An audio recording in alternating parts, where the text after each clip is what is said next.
Hello students, I am Dr. K. Sarojini Chakravarti, working as Assistant Professor in the Department of Botany, Government Degree College, Kaitabad, Hyderabad. Today we are going to learn a new topic, mutations. Okay, so what you see in this picture, these are different corn kernels.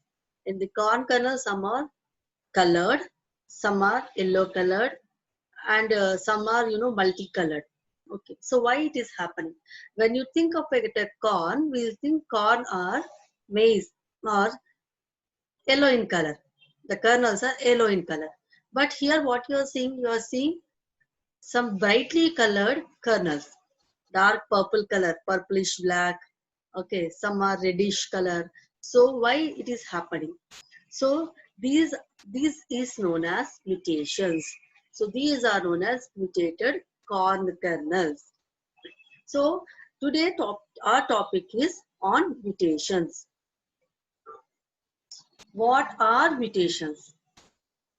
Mutations are sudden, permanent, heritable changes which alter the phenotype of an individual. So what are mutations? Mutations are sudden. Okay. So whatever whatever character you get, the character is it's a sudden character. It's not a predefined character. Whatever character it comes suddenly, and the character sometimes it becomes permanent, and the change, whatever change, character the change what you occurs, it becomes heritable. Means from one generation to another generation it passes, and which alters the phenotype of an individual. So what is a phenotype? The phenotype of an individual is what we see with our naked eye, means what we see with our eyes. The physical appearance of an individual will be a change in the physical appearance of an individual. So these these type of alterations or changes in a phenotype of an individual are known as mutations. Okay, so according to Darwin's organic evolution, variations they play an important role in evolution. So what are variations? Variations are nothing but changes. So variations they occur naturally in nature, and these variations are multiplied, which are useful. But if the variation or changes are not useful, then they are eliminated. Okay. So like this, even mutations are there, are nothing but these are sudden, permanent, heritable changes which alter the phenotype of an individual. Okay. So the mutation term was coined by Hugo de Vries. He was a person, he was a scientist who coined the term mutations. But early to mutations, the mutations were earlier, they used to term as variations by Darwin. Now we'll see the significance of mutations. Why mutations are important. Mutations are essential for evolution. Most mutations have no effect on the organisms. Some mutations are beneficial. At the same time, some mutations are harmful. Now we'll see the classification of mutations. Depending on the direction of mutations, they are called forward or backward. Depending on their expression, they are called as dominant or recessive. Depending on the chromosomes in which the mutations occur, they are called sex-linked or autosomal. Depending on how they occur, they are called as spontaneous or induced. And depending on the cell in which they occur, they are called as germinal or germline or somatic mutations. The scientific study of mutations was started with J.H. Morgan in the year 1911 in Drosophila. So in Drosophila, he observed wild type flies had red eyes, but along with the red eyes, even he was observed white-eyed Drosophilas in males.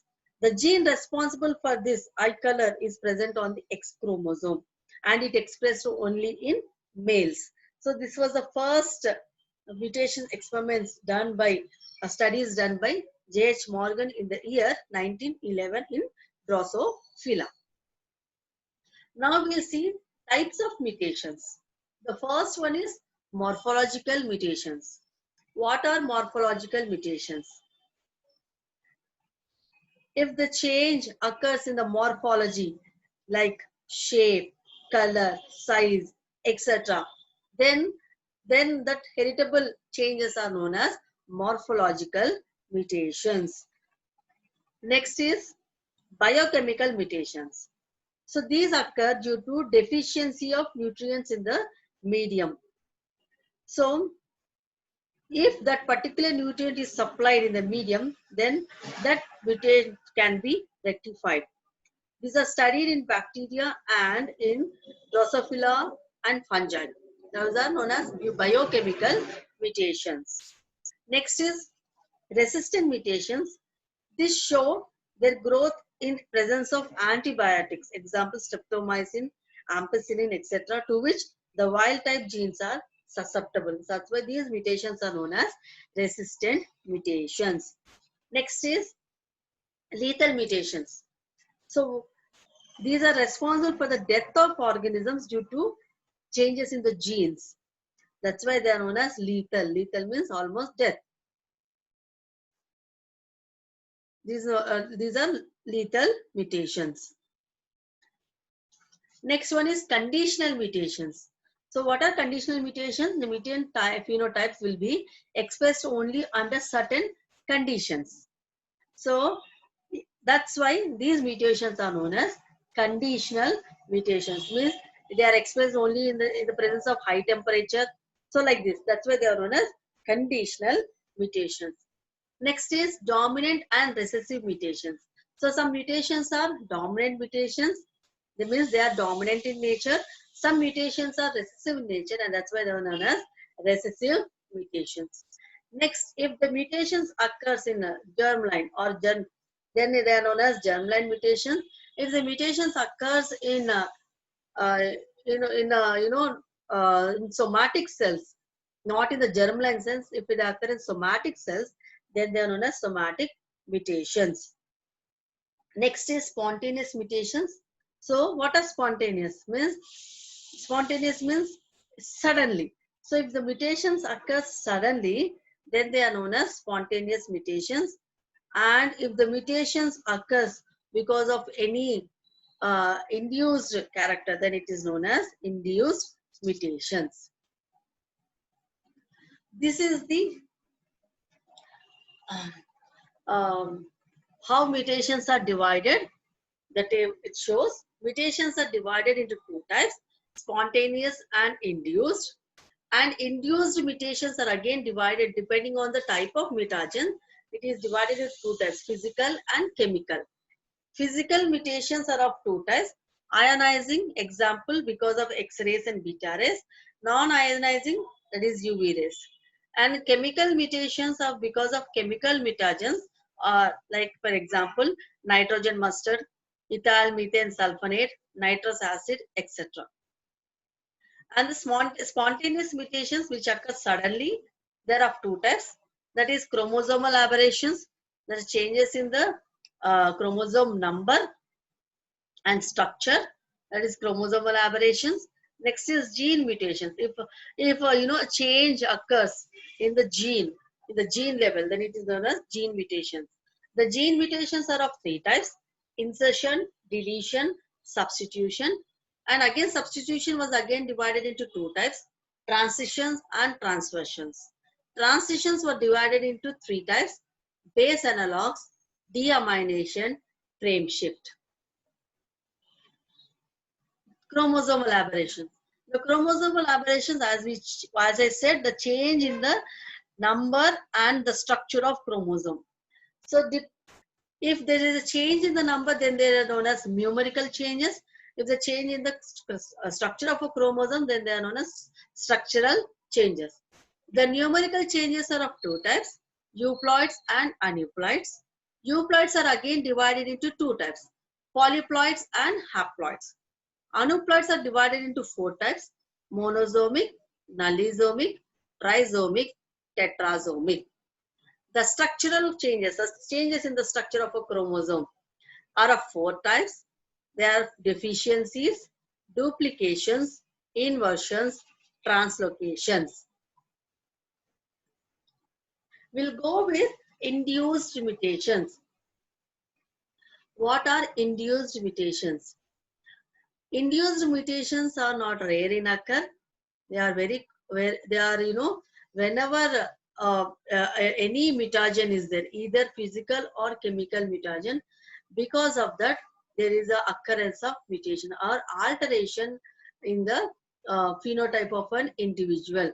So these mutations are known as induced mutations. So depending on the type of mutagen means the agent which causes the mutation is known as mutagen.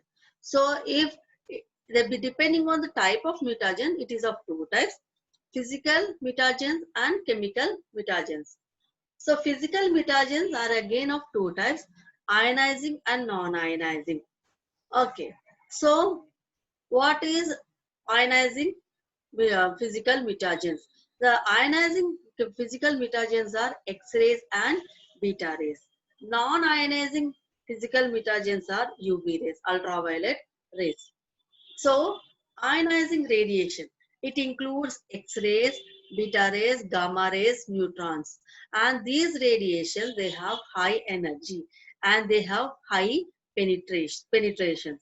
Okay, and it is used to cause acute radiation dose in seeds. Okay, so this is regarding ionizing radiation. Non-ionizing radiation. Non-ionizing radiation, best example is ultraviolet rays. So it has less energy and has less penetrance, and it causes the formation of cross-linked thymine dimers. So here you can see, because of ultraviolet radiation, that is as one of the physical mutagen, you can see formation of a thymine dimer. So this is one of the thymine dimers formation takes place. Okay, and sometimes because of this, radiation, that is physical mutagens, even it causes skin problems or a skin cancer. So this is also because of this physical mutations.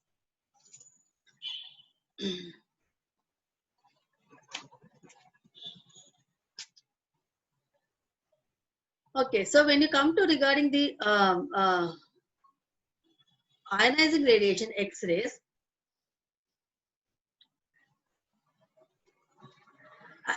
scientists, from all over the world, they have worked on this, and the first success studies was done by Muller in the year 1927. So he produced a variety of mutation in Drosophila using X-rays, and for this he was awarded Nobel Prize in the year 1946. So by this he has increased the mutation rate to 150 folds. So this has given clearly that X-rays can increase the mutation rate. So nowadays X-rays are considered as a powerful mutagenic agent. So the first studies was done by Muller in Drosophila in the year 1946, where he has used X-rays for his studies, and due to usage of this X-rays, he has increased the mutation rate. Okay, so that's why X-rays are used as a powerful mutagenic agent. So this is regarding X-rays. Okay, so now coming to a non-ionizing radiation, that is the UV rays. Usage of UV rays, which produces mutations, was studied by Altenberg in the year 1934. As UV rays cannot penetrate as efficiently as X-rays, but some part is observed by cytoplasm. So UV rays mainly causes mutations in microorganisms. As prokaryotes do not have a cell wall, as they show more effects. And the hereditary changes produced by UV rays are reversible, whereas the hereditary changes produced by X-rays are irreversible.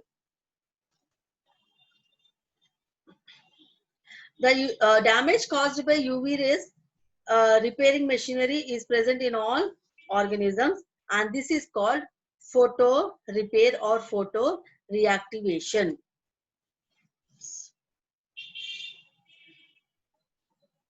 So whenever dimers are formed from a monomer, this can be repaired, and the blue light contains the photoreactivating enzyme. So in the presence of blue light, the photoreactivating enzyme, it binds to the thymine dimers and supplies energy for breakdown of dimers.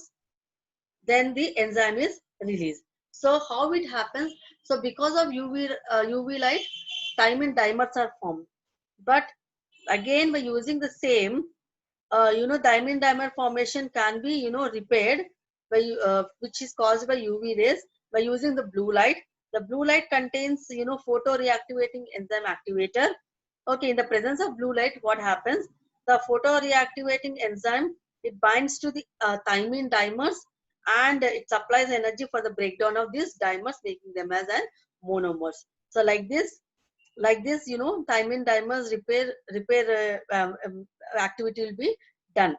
Okay. Next is chemical mutagens or chemical mutations. If it is occurs with when chemical when they are radiated to chemical mutagens or agents, then it is known as chemical mutations.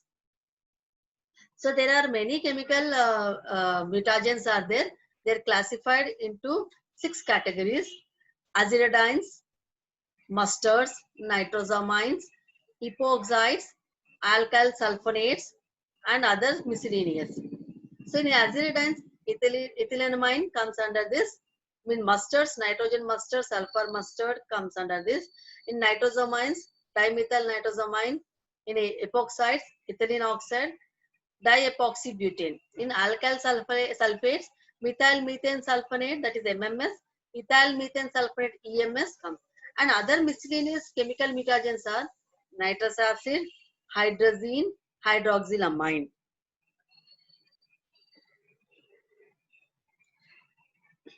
So these chemical mutagens were, first nitrous acid.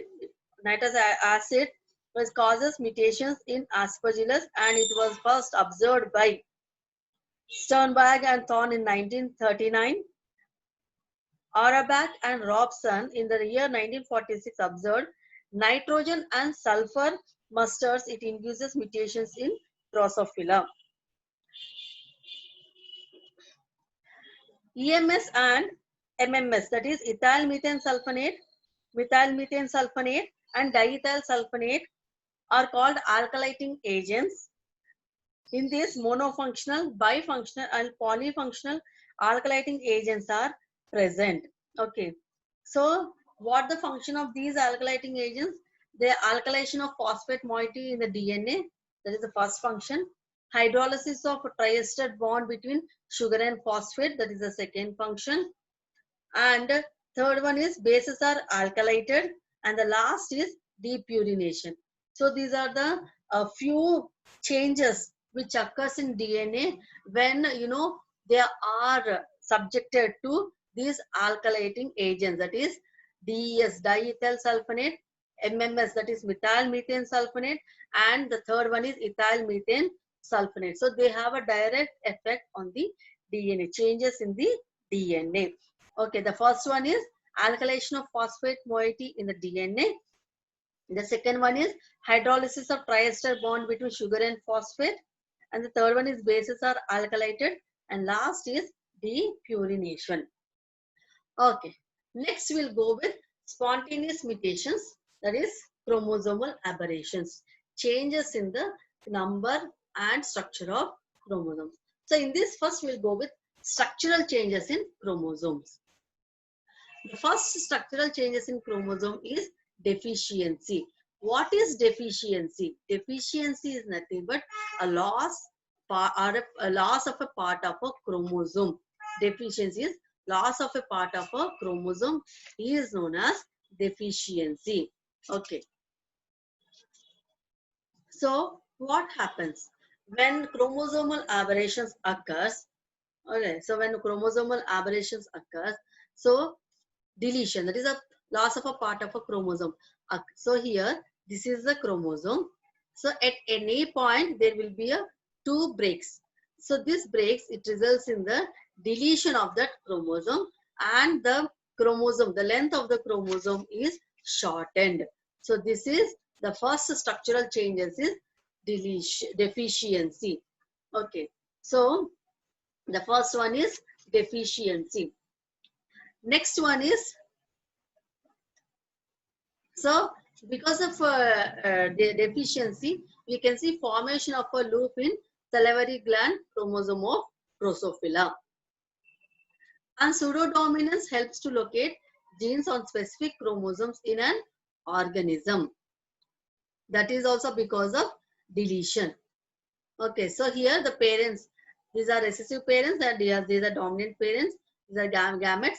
When they are exposed to X-rays, so there is a deletion at the part of a chromosome, and because of that in the progeny, or you can see pseudodominance at the B locus. Okay. Next, second structural changes in the chromosome is duplication. What is duplication? So duplication is nothing but addition of a part of a chromosome. It is a addition of a part of a chromosome. So how it happens? Okay. So this is a chromosome, and this part has been duplicated because they are exposed to, they are, changes has occurred. Okay. So what happens? So this part has been duplicated. So this is the first part and this is the second part. So the duplicated part, okay, it may, go and attach at the same point, or it goes and attach at any point of the chromosome. So because of this duplication, we can see the character is bar I in Drosophila. So the bar I, this is a normal I in a Drosophila, this is the bar I in Drosophila, and this is a double bar. So the bar I in Drosophila is because of duplication of a part of a chromosome in the region 16A of X chromosome. So if you take, this is the 16th A chromosome and this is the A part, and this has been duplicated. So because of this duplication, what the character, what they got is, it is bar I in Drosophila. Next is inversion. Third one is inversion. So what is inversion? Inversion is nothing but reverse order of the genes in a part of a chromosome is known as inversion. Suppose if you take this chromosome, A, B, C, D, E, F, G are the genes on the chromosome. So what is happening in this? If inversion is happening in these between C, D and E, so first after A, B after B, C should be there. But because of inversion, instead of C, you'll get E. So the order is reversed from first to last. So the genes will be placed like this: A, B, E, D, C, F, G. So this is known as inversion. The inversion is of two types: paracentric inversion and pericentric inversion. Okay, what is paracentric inversion? So depending on the rearrangement of genes, it is taking place. Okay, so in a paracentric reversion, what is happening? There is a break in the chromosome. Okay, the broken part, it will be reversed. It will be reversed and it is inserted, and it is inserted. Okay, so if the inverted portion includes the centromere, then it is called pericentric. If the inverted portion does not include the centromere, then it is known as paracentric. So in this picture, very clearly you can see here where is the break is taking place in the chromosome. It is away from the centromere. So if it is away from the centromere, any part of the chromosome is broken and it is reversed, or then it is placed in a reverse order, then it is known as paracentric. But in pericentric, here the centromere region is also included in the broken part of the chromosome. Okay, so this is here centromere is there, and this is a broken part of a chromosome, and this is another part. So along with the centromere, if it is reversely placed, okay, if it is reversely placed along with the centromere, then the reinserted portion has both centromere and the other portions of the DNA. Okay, so then it is known as pericentric. Paracentric does not includes centromere, whereas pericentric inversion includes centromere. So it is paracentric and pericentric. The last is translocation. So what is translocation? Exchange of segments between non-homologous chromosomes is known as translocations. So in this picture, we can see clearly. So there is a break in one chromosome and there is a break in another chromosome. The two pieces of the broken part of the chromosomes, they are translocated, means they are placed in such a way. This is A chromosome and this is a B chromosome. So the broken part of A chromosome is placed in the, it is placed with the broken part of a B chromosome, and the broken part of a B chromosome is placed in the place of A chromosome.